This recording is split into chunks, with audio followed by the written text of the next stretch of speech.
और हम विश्वास करते हैं कि इस समय जो वचन हम सुनने जा रहे हैं, इस वचन के द्वारा प्रभु हमारे लिए अच्छी आशीष रखा है।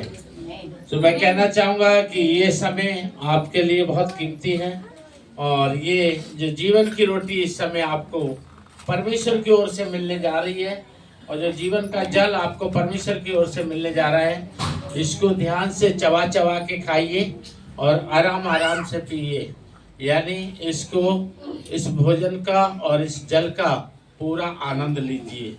और पूरा आनंद लेने का मतलब है कि जिस वचन को इस समय आप सुनने जा रहे हैं, उस वचन को सुनना, समझना, याद रखना और उस वचन को अपने जीवन में लागू करना और उस वचन को दूसरों तक भी पहुंचाना। अगर ऐसा जब हम करते हैं तब हमारे जीवन में प्रभु का कार्य होता है। हालेलुया।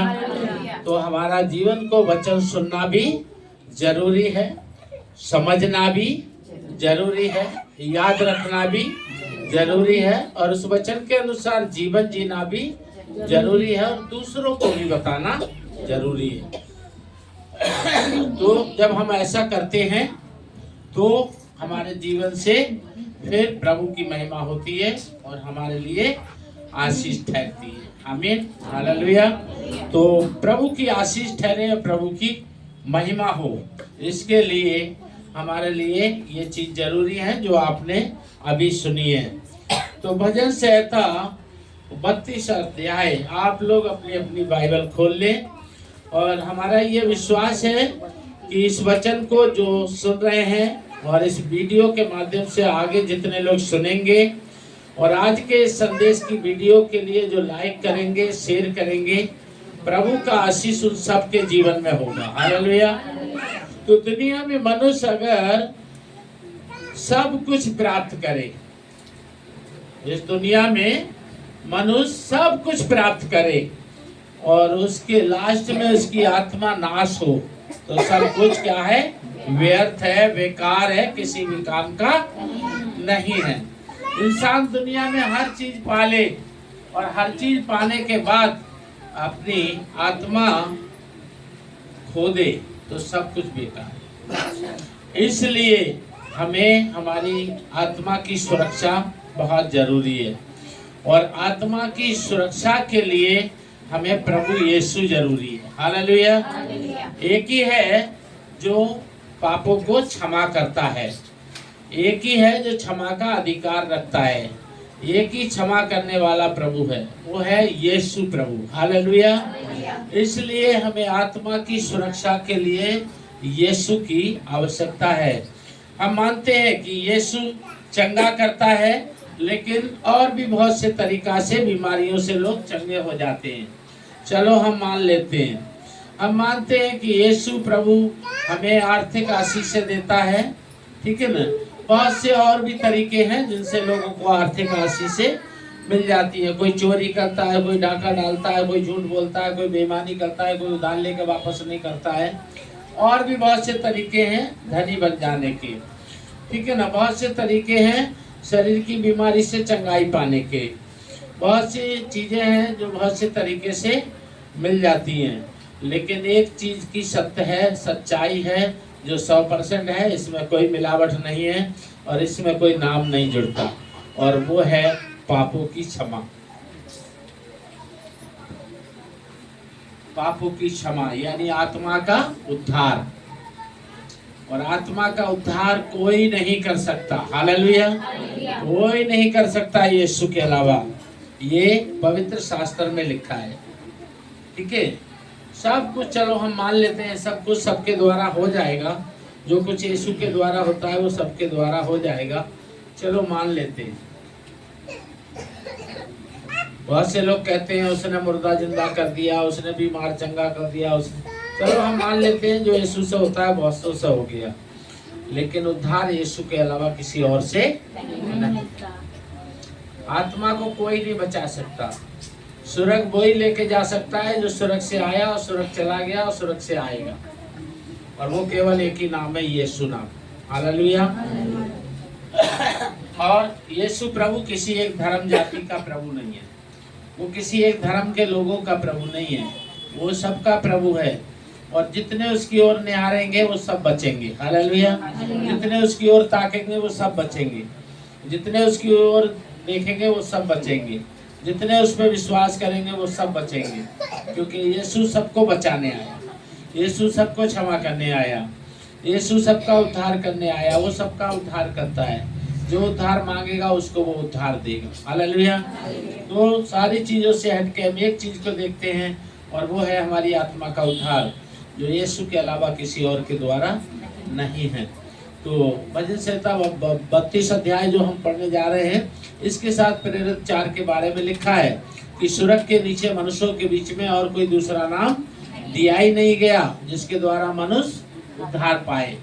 तो उस वचन से एक क्लियर होता है, हमारी आत्मा यीशु के द्वारा ही बचेगी, क्योंकि सनातन के परमेश्वर यहोवा का इकलौता पुत्र यीशु ही है।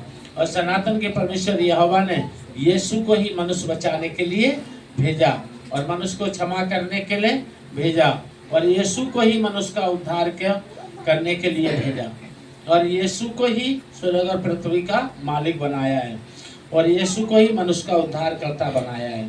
तो यीशु के अलावा और कोई उद्धार नहीं कर सकता। तो भजन संहिता 32 के 1 में लिखा है, क्या ही धन्य है वह जिसके अपराध क्षमा किए गए और जिसके पाप ढांप दिए गए। हालेलुया। तो केवल यीशु है, यीशु हमारे अपराधों को क्षमा करता है और हमारे पापों को ढांपता है। वो इंसान को अगर सब कुछ मिला और पाप अपराध की सजा मिली तो सब कुछ व्यर्थ है। हालेलुया। क्योंकि पाप की मजदूरी मृत्यु है। तो अगर मान लो सब कुछ हमें मिला और बाद में हमें साथ में मिल गई मृत्यु, तो वो सब कुछ बेकार है, किस काम का है? अभी मान लो किसी को 50 लाख रुपया मिला और वो 50 लाख का अटैची लेके और दूसरी तरफ उसको एक पेट में गोली मारी या माथे में और वो मर गया, तो वो 50 लाख किस काम का उसका, है ना? बेकार है, वो तो व्यर्थ है। तो इसी तरीका से प्रभु परमेश्वर जो है अपने इकलौते पुत्र को अपराध क्षमा करने का और पाप ढांपने का अधिकार दिया है। तो यहाँ लिखा है, क्या ही धन्य है वे जिसके अपराध क्षमा किए गए। तो अपराधों को क्षमा करने वाला वही है जो स्वयं अपराधी नहीं है। और जब प्रभु यीशु मसीह को क्रूस पे चढ़ाए जाने से पहले भी राजा ने इस जमीन पे भी गवाही दे दी कि यीशु के अंदर कोई दोष नहीं पाया गया। लोग जबरदस्ती कर रहे हैं इसलिए मैं सजा नियुक्त कर रहा हूँ, लेकिन ये निर्दोष है, सजा के योग्य नहीं है। यहाँ भी गवाही हो गई। हालेलुया। तो वो ही अपराध क्षमा कर सकता है जो अपराध ना किया हो, है ना? यारो हमारी बात सुनो, ऐसा एक इंसान चुनो जिसने पाप ना किया हो और वह पापी ना हो। और जैसे कि लिखा है बाइबल में, कोई धर्मी नहीं और एक भी नहीं, हर मनुष्य ने पाप किया है, परमेश्वर की महिमा से रहित है। लेकिन परमेश्वर का पुत्र यीशु धर्मी है। हर मनुष्य पापी है पर परमेश्वर का पुत्र यीशु धर्मी है, और वो धर्मी है इसलिए अधर्मियों के अपराधों को क्षमा करता है।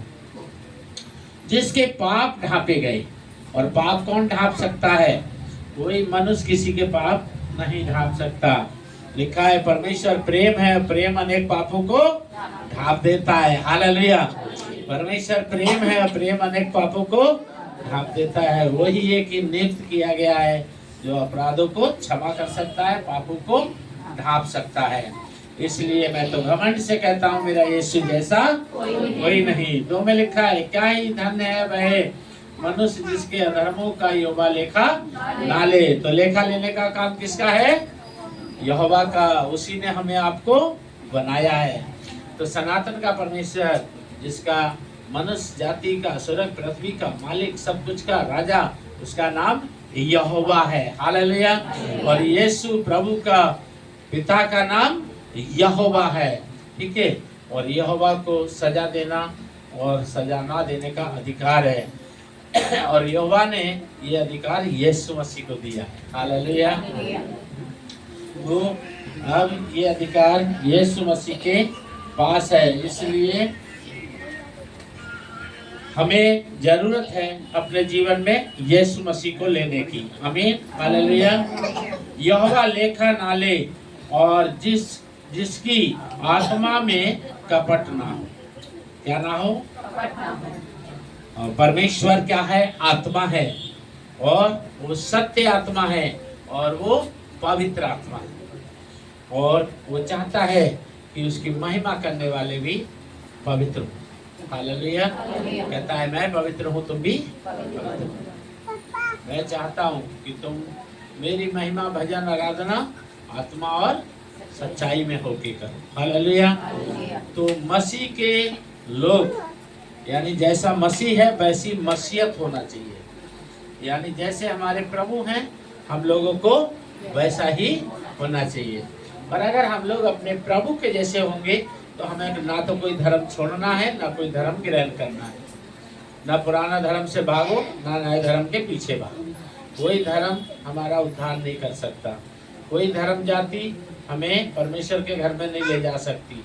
इसलिए किसी धर्म से, किसी जाति से, किसी व्यक्ति से किसी प्रकार का ना पक्षपात करो, ना ईर्षा हिंसा रखो, ना जलन झगड़े में रहो, ना किसी की बुराई करो।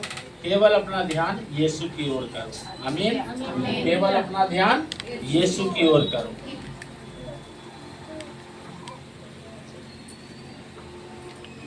क्यों करो? क्योंकि यीशु नाम में उद्धार हमको। किसी धर्म से हमारा बैर नहीं, किसी जाति से हमारा बैर नहीं, किसी व्यक्ति से हमारा बैर नहीं, है ना? क्योंकि यीशु तो सबका प्रभु है। जब यीशु सबका प्रभु है तो हम भी सबके हैं और सब हमारे हैं। हालेलुया। हमें खुद को भी बचना, औरों को भी बचाना। तो क्या मतलब है इसका?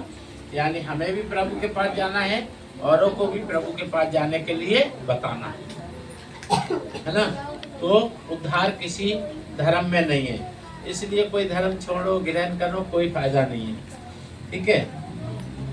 कोई धर्म ऐसा नहीं है जिसमें पापी लोग नहीं है। जैसे कि लिखा है, कोई धर्मी नहीं और एक भी धर्मी नहीं। तो कोई धर्म जमीन पे ऐसा नहीं है जिस धर्म में पापी लोग नहीं है। कोई धर्म ऐसा नहीं है जिस धर्म के लिए यीशु उद्धार करता नहीं है। सब धर्मों के लिए यीशु उद्धार करता है। सब धर्म के लोगों को यीशु के पास आना पड़ेगा। जो नरक जाने से बचना चाहता है उसको यीशु के आगे झुकना ही पड़ेगा। और आएंगे, सब आएंगे एक दिन। जो आज नफरत कर रहे हैं वो कल यीशु यीशु करेंगे। जो कल नफरत करेंगे वो परसों हालेलुया बोलेंगे। लेकिन समय रहते सब के सब यीशु को ही पुकारेंगे। क्योंकि जब हम सत्य से अनजान थे तो हम बैर करते थे। सत्य को जाने आज हम यीशु यीशु कर रहे हैं। और जो लोग आज बैर रख रहे हैं वो कल सत्य को जानेंगे और यीशु यीशु बोलेंगे। हालेलुया। तो आने वाला समय में हर इंसान को उद्धार चाहिए, और हर इंसान का उद्धार करता यीशु है।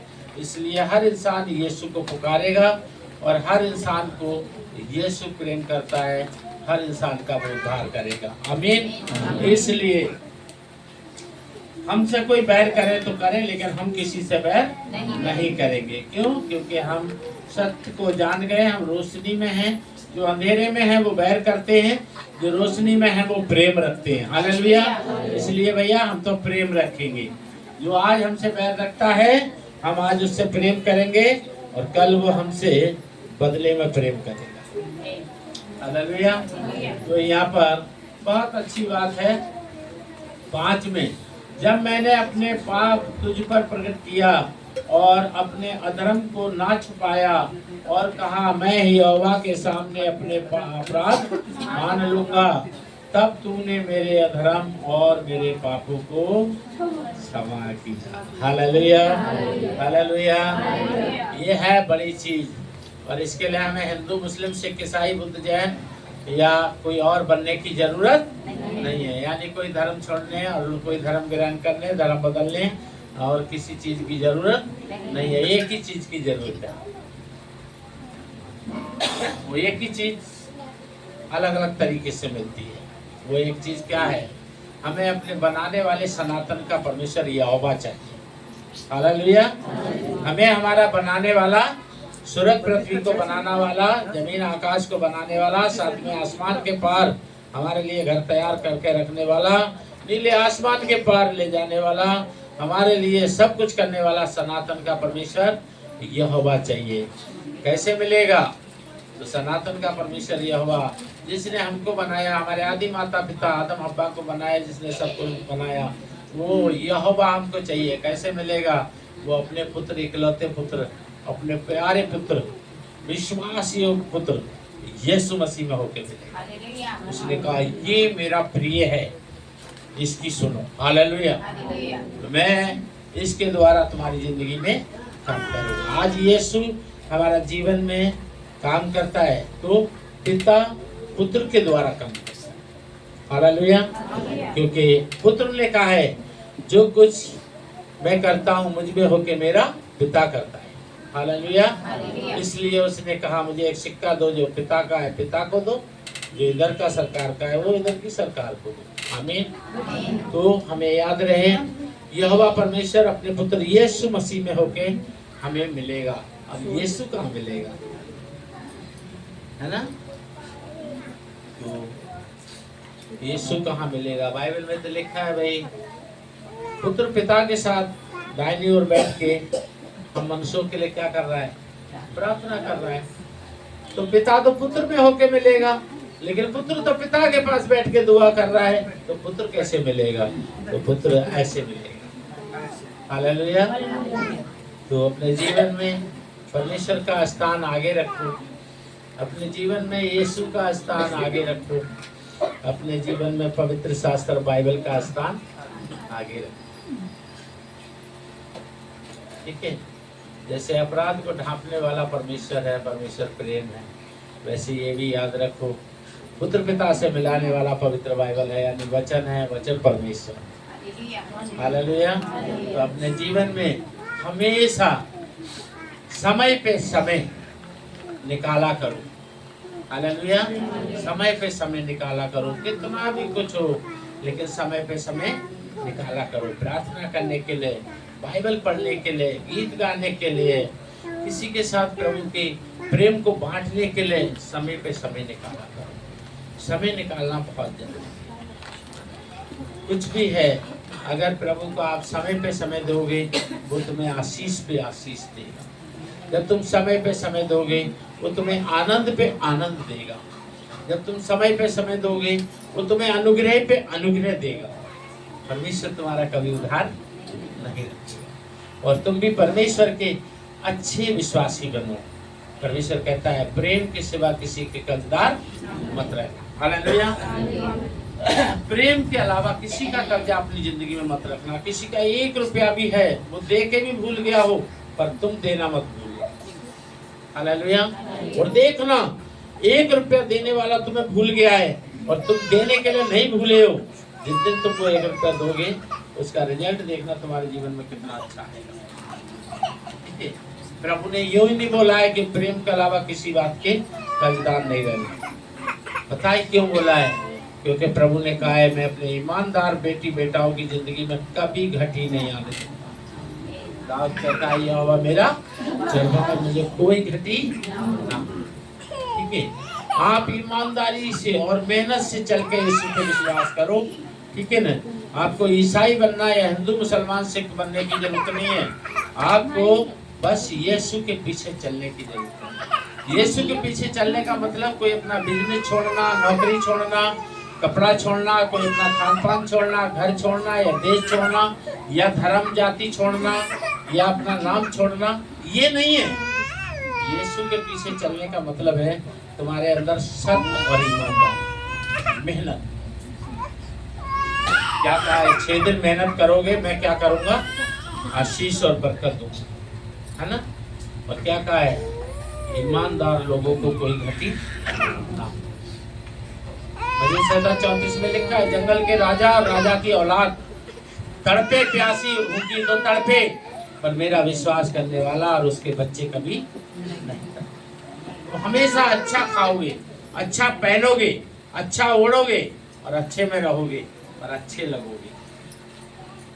खाली क्रीम सस्ती वाली क्रीम लगाओगे, पहले तो तुम्हें सस्ती वाली क्रीम मिलेगी नहीं, तुम्हें बढ़िया वाली क्रीम मिलेगी। ऐसी जो लगाओगे तो तुम्हारे लिए खुशबू आएगी, जब तुम लगाओगे तो तुम्हारे लिए खुशबू आएगी। हालेलुया। मैं जब लगाता हूँ तो मेरे लिए खुशबू आती है। मैं प्रचार नहीं कर रहा हूँ कोई इस कंपनी का, है ना। कोई ये भी सोच सकता है कि पास्टर जी तो लग रहा है आजकल क्रीम का प्रचार कर रहे हैं, ठीक है ना। मैं क्रीम का प्रचार नहीं कर रहा हूँ। सो हमारा जो जीवन है, हमारा जीवन अगर हम प्रभु की इच्छा पे चलाएंगे तो हमारी घटी को पूर्ति में हमारे प्रभु बताएंगे। आपकी मनोकामना कोई भी हो, आपकी इच्छा कोई भी हो, चाहे शादी के लिए हो, चाहे बच्चे के लिए हो, चाहे मकान के लिए हो, चाहे बिजनेस के लिए हो, चाहे नौकरी के लिए हो, किसी तकलीफ से चंगाई के लिए हो, अन्य प्रकार की कोई खुशियां चाहिए, कोई आशीष चाहिए जीवन में, घर में, परमेश्वर के लिए कोई बड़ी बात नहीं है ना। सब कुछ का मालिक ही वही है, उसको क्या बड़ी बात है, ठीक है। वो क्या नहीं कर सकता।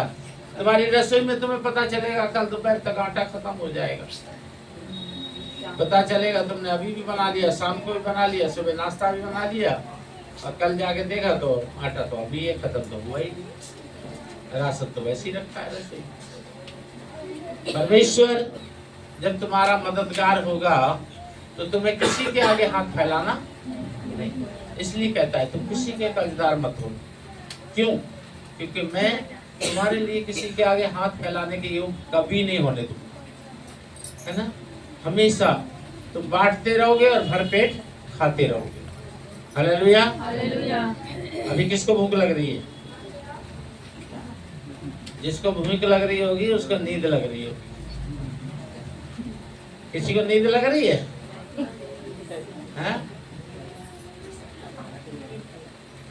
आंखों में लग रही है? किसी को नींद लग रही है? जिसको नींद लग रही है इसका मतलब उसको भूख लग रही है। हाथ उठा के बताओ किस किस को भूख लग रही है? ठीक है भैया, मुझे और तुम्हें तो आज भैया बिरयानी पार्टी है। अब कोई खाना मत देख लो, अगर बांटने वाले तुम्हें दे तो मना कर देना, समझ लो। अब हम केवल दो हैं, ठीक है। मुझे हर प्लेट से हमने दोनों ही हाथ उठाए, और बाद में जब बिरयानी पार्टी होगी तो समझ लेना मैं कैमरे में आ गए हो तुम, ठीक है। तो खाना मत कोई भी, हम दो खाएंगे आज की बिरयानी पार्टी के पतीले, हम ही दो खत्म करेंगे, ठीक है। एक पतीला में तू लग गई हो, एक पतीला में मैं लग जाऊंगा, ठीक है। ये लोग तो सब अपने हुए। हालेलुया। तो हमारा जो जीवन है, हमारा जीवन को यीशु के चलाओ और दुनिया की बातों से अपना दिल दिमाग मन हटाओ, ठीक है। दुनिया में गलत सलत जो फालतू की बातें हैं, ये धर्म वो धर्म, ये जाति वो जाति, इसका प्रभु उसका प्रभु, लेकिन बाइबल कहती है यीशु है सबका प्रभु। हालेलुया। रोमियो 10:13 में लिखा है जो कोई प्रभु का नाम लेगा वो उद्धार पाएगा। यीशु है सबका प्रभु, यही हम जानते हैं, यही हम मानते हैं, घमंड से कहते हैं मसीह मेरा उद्धार करता और बाइबल मेरी जान है। प्रभु की इच्छा हुई तो फिर मिलेंगे। जय